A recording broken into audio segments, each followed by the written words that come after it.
have quarterback Tyler Van Dyke. We'll open it up for questions for Tyler. Hey, Tyler, how valuable is it that you guys had to go through some stuff today, that not everything went according to plan? Yeah, I think it's a good thing, actually. I mean, obviously we want to score every drive, and we want to move the ball with ease, and I want to make every throw. But I think, like Jake said, adversity, we needed that. For the rest of the season, just to experience that a little bit before we go to the next game. But we got to be better on offense. We got to play better and make better throws. And we're not going to win how I played next week if I play like that today.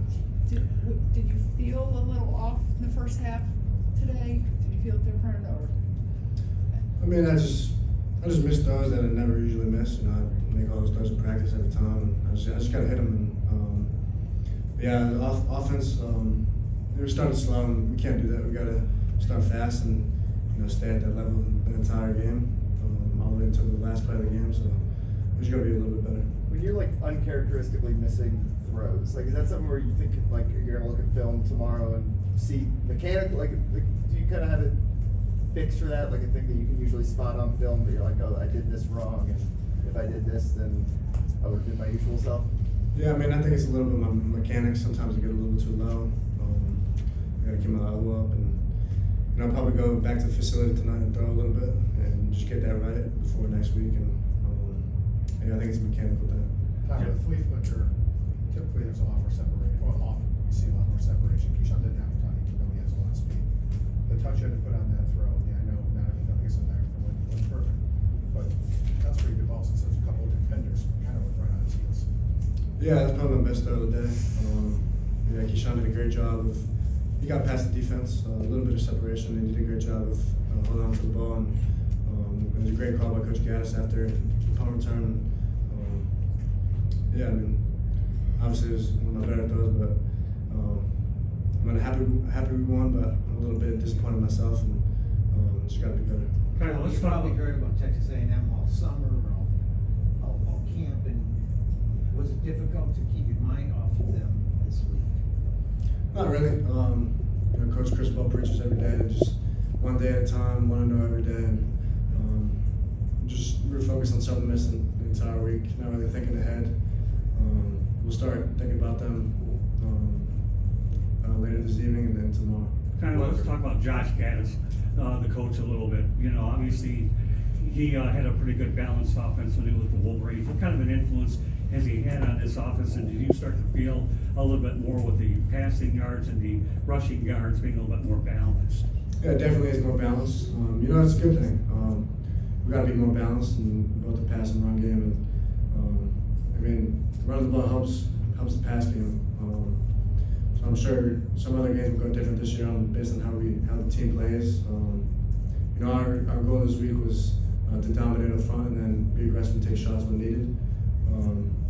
But yeah, the balance is good.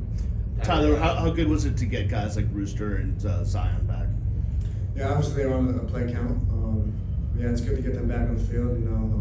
Get a little taste in the mouth this week, and be ready for next week. Tyler, last week, the O-line kept a pretty clean pocket for you. This week, a few more challenges, a lot of blitzes. You got sacked 4 times today. What was it like personally for you, just having to deal with that kind of pressure for the first time this year? Yeah, definitely. A little bit of miscommunication up front. Some of the guys, I think I had 2 sacks, 1 sack on me, which I could have got out of. But those guys did a good job today. Otherwise, we're gonna fix it and we'll be better. And then the last play you were in where you got sacked and came out, everything like okay? Did you get dinged up a little bit?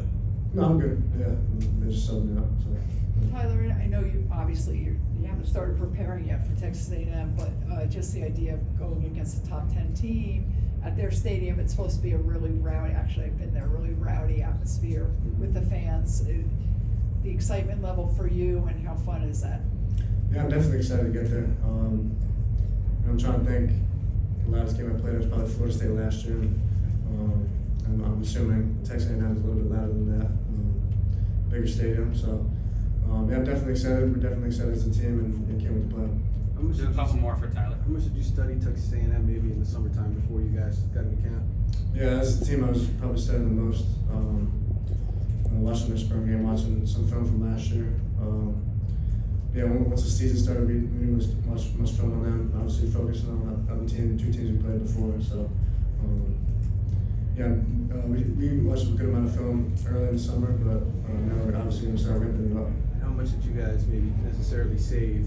You know, these first two games, it seemed like, you know, it was kind of very straightforward. Hey, we're just going to run the ball, maybe not show a lot. Would you say that there's a whole lot left to display? Yeah, there's probably a good amount to display. Obviously, we ran, a base offense, a little bit of trickery in there, but there's definitely some more to display. Tyler, you connected a few times with Rashard Smith. How has your chemistry with him really grown? Yeah, it's been good. Rashard made some great catches today. I think the first one he had, and kind of juggled a little bit, some great catch, and then over the middle, one time was a great catch too. So he's come along a long way, and I'm excited to keep playing with him. Tyler, earlier in the week, the school actually announced they'd be selling player jerseys with last names on them to the public this year. As starting quarterback of the program, how special do you think that'll be for the players to have that, knowing that there are fans out there they may not know, cheering them on in quarter 1 through quarter 4? Yeah, it's definitely cool. Never had that before, so it's definitely cool to have those jerseys out there and have everyone be supported. And I think it's a great thing that NIL allows that, which it has in the past. So yeah, it's definitely a good thing. Thanks, Tyler.